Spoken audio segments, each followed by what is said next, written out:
السلام عليكم ورحمة الله وبركاته. الحمد لله والصلاة والسلام على رسول الله. أما بعد. அன்பார்ந்த இஸ்லாமிய சகோதர சகோதரிகளே, ரமதான் பற்றிய அல் குர்ஆனிய சிந்தனைகள் வகுப்பின் தொடரிலே இன்று நாங்கள் சூரத்துல் பக்ராவிலே ரமதான் பற்றி குறிப்பிடப்பட்டிருக்கக்கூடிய 5 வசனங்களில் இறுதி வசனத்தை அடைந்திருக்கின்றோம். அல்ஹம்துலில்லாஹ். 183வது வசனம் முதல் 187வது வசனம் வரைக்கும் ரமதான் பற்றி குறிப்பிடக்கூடிய அந்த வசனங்களின் பல விளக்கங்களை நாங்கள் பார்த்துவிட்டோம். இறுதி வசனமான 187வது வசனத்திலே இன்று காலடி எடுத்து வைத்திருக்கின்றோம். அல்லாஹ் சுப்ஹானஹு வ தஆலா இந்த வசனத்திலே மிக பல சட்டங்களை, மிக முக்கியமான பல சட்டங்களை அல்லாஹ் சுப்ஹானஹு வ தஆலா குறிப்பிடுகின்றான்.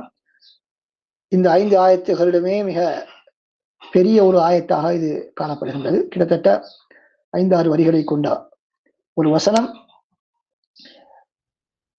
இந்த வசனத்திலே பல்வேறு சட்டங்கள் இடம்பெறுவதால் நாங்கள் ஒவ்வொரு பகுதியாக இந்த வசனத்தை நாங்கள் பார்க்கலாம். முதலாவதாக அல்லாஹ் சுப்ஹானஹு வ தஆலா என்ன சொல்கிறான்? உஹில்ல லக்கும் லைலத்தஸ் ஸியாமி الرفث இலா நிசாஇக்கும்.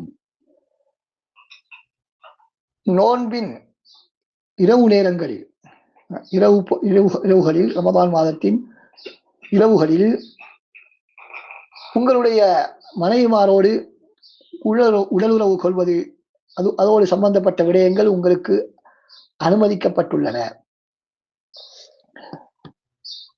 அவர்கள் ஹுன்ன லிபாசுல் லகும் வ அன்தும் லிபாசுல் லஹுன். அவர்கள் உங்களுக்கு ஆடை, நீங்கள் அவர்களுக்கு ஆடை. அலிமல்லாஹு அன்னகும் குன்தும் தக்தானூன அன்ஃபுஸகும் ஃபதாப அலைக்கும் வ அஃபா அன்கும். நீங்கள் உங்களுக்கே துரோகம் செய்து கொள்வதை அல்லாஹ் சுப்ஹானஹு வ தஆலா அறிந்திருக்கிறான். உங்களுக்கு நீங்களே துரோகம் செய்து கொண்டிருப்பதை அல்லாஹ் சுப்ஹானஹு வ தஆலா அறிந்திருக்கிறான். ஃபதாப அலைக்கும், அல்லாஹ் உங்களை மன்னித்து விட்டான், உங்களுடைய பாவமீட்சியை ஏற்றுக்கொண்டு வ அஃபா அன்கும், உங்களை மன்னித்தும் விட்டான், உங்களுடைய பாவமீட்சியை ஏற்றுக்கொண்டு உங்களை மன்னித்தும் விட்டான் என்பதாக அந்த முதலாவது பகுதி அந்த வசனத்திலே குறிப்பிடுகிறது. அதைத் தொடர்ந்து ஃபல்ஆன பாஷிருஹுன்ன வப்தகு மா கதபல்லாஹு லக்கும். இப்பொழுது நீங்கள் அவர்களோடு உறவு வைத்துக் கொள்ளலாம், உறவு வைத்துக் கொள்ளுங்கள், அல்லாஹ் தஆலா உங்களுக்கு எழுதியவற்றை நீங்கள் எதிர்பாருங்கள் என்பதாக அந்த வசனம் குறிப்பிடுகிறது. இந்த வசனத்திலே அல்லாஹ் சுப்ஹானஹு வ தஆலா பல்வேறு விதமான நோன்பினுடைய சட்டதிட்டங்களை குறிப்பிடுகின்றார். அதில் முதலாவதாக சொல்லக்கூடிய விடயம் என்னவென்றால், அல்லாஹ் சுப்ஹானஹு வ தஆலா உங்களுக்கு ரமதான் இரவுகளிலே உடலுறவு கொள்வதை அனுமதித்திருக்கின்றார் என்பதால் முதலாவது விடயம். அப்படி என்றால் ஏற்கனவே ரமதான் மாதத்தின் இரவுகளில் மனைவிமாரோடு உடலுறவில் ஈடுபடுவதை அல்லாஹ் தஆலா தடை செய்திருக்கிறார். எனவேதான் இங்கு அல்லாஹ் சுப்ஹானஹு வ தஆலா ஹலாலாக்கப்பட்டிருக்கிறது என்பதாக குறிப்பிடுகின்றார். இதில் இருந்து நாங்கள் புரியக்கூடிய முக்கியமான ஒரு விடயம் என்னவென்று சொன்னால், குர்ஆன் அல்லாத வஹியும் இருக்கின்றது என்பதற்கு இது ஒரு ஆதாரம். ஏனென்றால் ரமதான் மாதத்தின் இரவுகளில் மனைவிமாரோடு உறவு வைக்கக்கூடாது என்பது குர்ஆனிலே எங்கேயும் கிடையாது. ஆனால் இந்த வசனம் என்ன சொல்கிறது? ஏற்கனவே அது உங்களுக்கு ஹராமாக்கப்பட்டிருந்து இப்பொழுது அது ஹலாலாக்கப்படுகிறது என்று சொல்கிறது. அப்படி என்றால் குர்ஆன் அல்லாத ஒரு வஹியும் இருக்கிறது என்பதற்கு மிகப்பெரிய ஒரு சான்று. சுன்னாவும் மார்க்க ஆதாரம் என்பதற்கு அது ஒரு சான்று. வஹியாக இருந்தால் அது மார்க்க ஆதாரம். எனவே சுன்னாவும் வஹிதான், அதுவும் மார்க்க ஆதாரம் தான் என்பதற்கு இது முக்கியமான ஒரு சான்று. நேரடியான சான்றல்ல, மறைமுகமான ஒரு சான்று.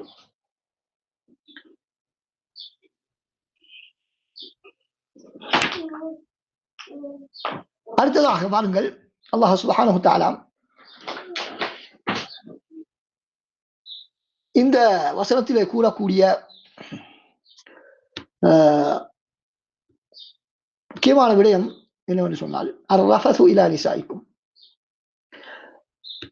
உங்களுடைய மனைவிமாரோடு நீங்கள் உறவு வைத்துக் கொள்வது என்று அல்லாஹ் தஆலா சொல்கிறார். அது நேரடியாக உடலுறவு கொள்வதை குறிக்கின்றது. அதோடு சேர்ந்த மற்ற விடயங்களையும் அது உள்ளடக்கும். அதோடு இணைந்த மற்ற விடயங்களையும் அது உள்ளடக்கும்.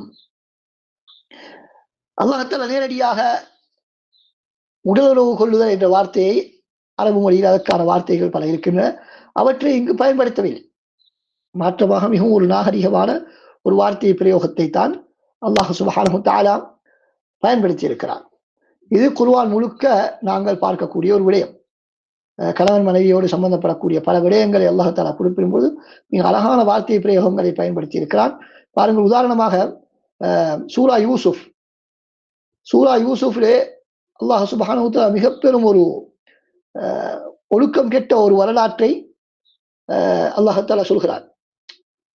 யூசுப் அலைஹிஸ்ஸலாம் அவர்களுடைய ஒழுக்கத்தையும் அவர்களை வழிகெடுப்பதற்காக முனைந்த ஒரு பெண்ணுடைய ஒழுக்கம் கெட்ட தன்மையும் அல்லாஹ் சுப்ஹானஹு தஆலா தவறான வழிக்கு அவரை தவறான வழியில் ஈடுபடுத்துவதற்கு அவர் செய்த பல்வேறு முயற்சிகளையும் அல்லாஹ் சுப்ஹானஹு தஆலா குறிப்பிடுகின்றார். ஆனாலும் அதை ஒரு சிறு பிள்ளை கூட வெட்கமில்லாமல், ஒரு சிறு பிள்ளை முன்னாலும் கூட வெட்கமில்லாமல் படித்து காட்டுவதற்கு பொருத்தமான முறையிலே தான் அந்த வார்த்தை பிரயோகங்கள் அங்கு காணப்படுகின்றன.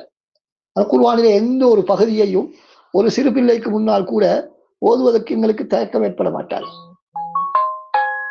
இந்த வசனத்தை பிள்ளைகளுக்கு முன்னால் எங்களுக்கு வாசிக்க முடியாது, அவர்கள் தப்பாக புரிந்து கொள்வார்கள், அதாவது எங்களுடைய முகம் சுளித்துவிடும், எங்களுக்கு வெட்கமாக இருக்கிறது என்றெல்லாம் சொல்ல முடியாத அளவுக்கு அல்லாஹ் தஆலா மிக மிக நாகரிகமான வார்த்தை பிரயோகங்களை பயன்படுத்தி இருப்பது மிகவும் குறிப்பிடத்தக்க ஒரு குர்ஆனுடைய சிறப்பம்சங்கள் அது ஒன்று. எனவே அல்லாஹ்வினால் மாத்திரம்தான் அப்படி செய்ய முடியும். அந்த ஆற்றலை அல்லாஹ் சுப்ஹானஹு தஆலா ரசூல் ஸல்லல்லாஹு அலைஹி வஸல்லம் அவர்களுக்கும் அவருடைய வார்த்தை பிரயோகங்களும் மிகவும் நாணயமாகவும் நாகரிகமாகவும் காணப்படும் என்பதை நாங்கள் பார்க்க முடியும். அதற்கு பின்னால் அல்லாஹ் தஆலா இப்படி இரவு நேரத்திலே மனைவிமாரோடு உடலுறவு வைத்துக் கொள்ளலாம் என்பதற்கான ஒரு காரணத்தை அல்லாஹ் தஆலா குறிப்பிடுகின்றார். என்ன காரணம்? அவர்கள் உங்களுக்கு ஆடை, நீங்கள் அவர்களுக்கு ஆடை என்று அல்லாஹ் தஆலா சொல்கிறார். அப்படி என்றால் தம்பதியினர் கணவனும் மனைவியும் ஒருவரை ஒற்று ஒருவர் தேவையற்று இருக்க முடியாது. எப்படி ஒரு ஆடை இல்லாமல் ஒரு மனிதன் ஆடையை விட்டு தேவையற்று இருக்க முடியாதோ அதே போன்றுதான் கணவன் மனைவி என்பதாக இங்கு ஒப்பீடு செய்யப்படுகிறது, உவமை சொல்லப்படுகிறது.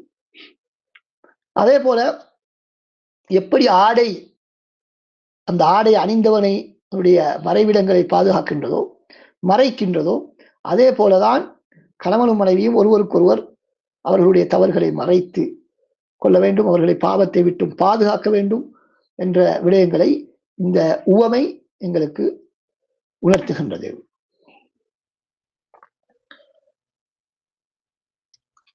அதே நேரத்தில் இன்னும் சில அறிஞர்கள் என்ன சொல்கிறார்கள், கணவன் மனைவிக்கு மத்தியிலே உள்ள அந்த அந்நியோன்யத்தன்மையைத்தான் இந்த உவமை தெளிவுபடுத்துவதாக குறிப்பிடுகிறார்கள். அதாவது எப்படி ஆடை ஒரு மனிதனோடு பின்னி பிணைந்து இருக்குமோ, அதை அவ்வளவு நெருக்கமாக ஒரு மனிதனுக்குரிய உடம்போடு அது ஒட்டி இருக்குமோ, அதே போலதான் கணவன் மனைவியும் என்பதாக சில அறிஞர்கள் குறிப்பிடுகிறார்கள்.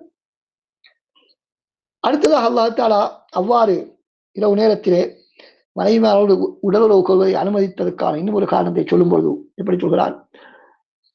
நீங்கள் உங்களையே ஏமாற்றிக் கொண்டிருந்ததை, உங்களுக்கு நீங்களே துரோகம் செய்து கொண்டிருந்ததை அல்லாஹ் தஆலா அறிந்திருக்கிறான். என்ன துரோகம் என்றால், நீங்கள் தண்டனைக்குரிய சில விடயங்களை செய்து கொண்டிருந்தீர்கள். அப்படி என்ன தண்டனைக்குரிய விடயம் என்றால், இப்பொழுது அந்த வசனத்தை உங்களுக்கு சரியான முறையில் புரிந்து கொள்ள முடியும். புகாரியிலே வரக்கூடிய ஒரு அறிவிப்பு, பரா ரலியல்லாஹு அன்ஹு அறிவிக்கின்றார்கள், ரமதான் மாதத்திலே நோன்பு நோக்க வேண்டும் என்ற கட்டளை இறங்கிய பொழுது முழு ரமதானிலேயுமே நபித்தோழர்கள் பெண்களை நெருங்காமல் இருந்தார்கள்.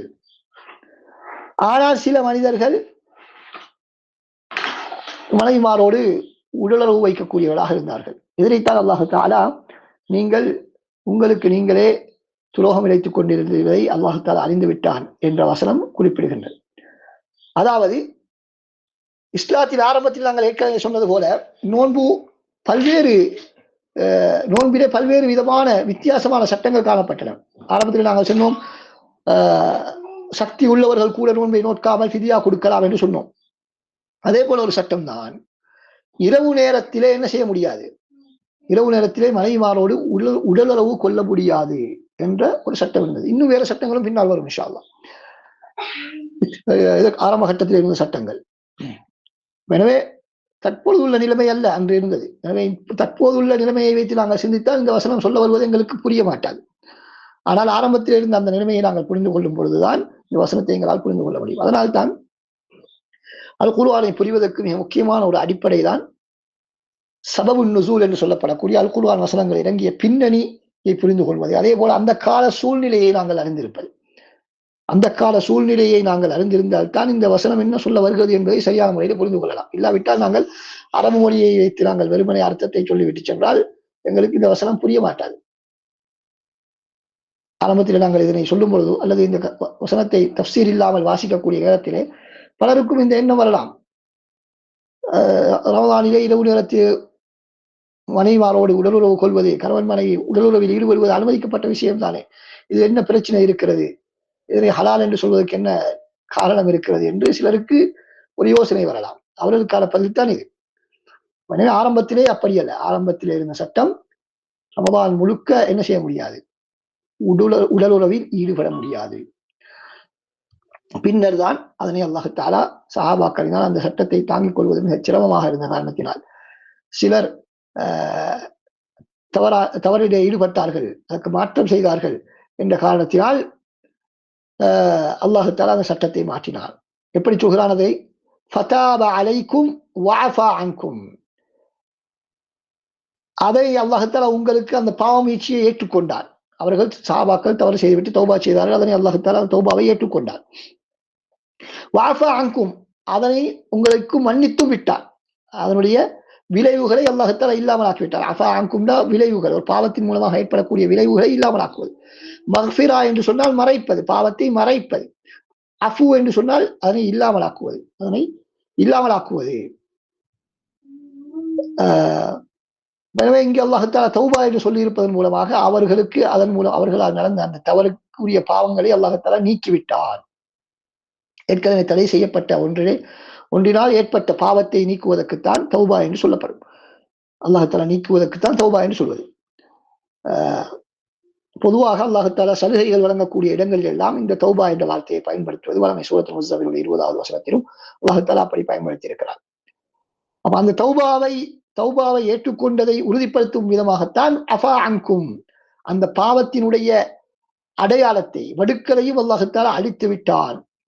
அது சாதாரண ஒரு பாவமா இல்ல பெரும் ஒரு பாவம். அதனால்தான் அல்லாஹ் தஆலா அதில் ஹியானா, மோசடி என்று சொல்லியிருக்கிறார். இஹ்தாலூன என்றால் ஹியானா, மோசடி என்பதிலே இருந்து வந்தது. எனவே மோசடியை கூட அல்லாஹ் தஆலா மன்னித்து விட்டான் என்று இங்கு அல்லாஹ் தஆலா குறிப்பிட்டு விட்டு அதற்கு பின்னால் அவர்களுக்கு என்ன செய்கிறான்? ஃபல் ஆன பாஷிரூஹுன்ன, நீங்கள் அவர்களோடு இப்பொழுது உறவு வைத்துக் கொள்ள முடியும், இப்பொழுது உறவு வைத்துக் கொள்ள முடியும் என்று அல்லாஹ் தஆலா இரவு நேரங்களில் உறவு வைத்து உடலுறவில் ஈடுபடுவதை அனுமதிக்கின்றான்.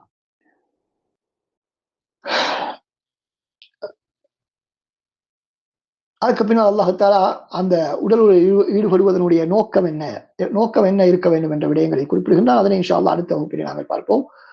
வஸ்ஸலாமு அலைக்கும் வரஹ்மத்துல்லாஹி வபரகாத்துஹு.